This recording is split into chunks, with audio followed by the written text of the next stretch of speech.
Orange is the new red. Official na ngang lumipat sa Farm Fresh sina Ces Molina at Ria Meneses matapos ang halos 6 na buwang katahimikan mula nang iwan nila ang Signal HD Spikers. Matatandaan na noong January, nagulat ang volleyball world nang i-anunsyo ng recess duo sa pamamagitan ng Avior Talent Management na hindi na sila magre-renew ng kontrata sa Signal. Agad din itong sinagot ng Signal.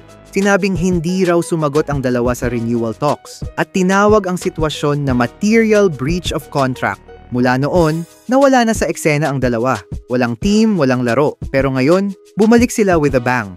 Sa Farm Fresh Foxies. Bakit nga ba sa Foxies? Well, matagal nang may koneksyon. Kapwa sila hawak ng Avior, same agency ni na Rachel Dakis, Jack Jonella at Alohi Robbins Hardy, na lahat ay current Foxies players. Sa totoo lang, parang reunion nga ito ng former Signal Core pero bagong kulay na at hindi lang basta comeback ito.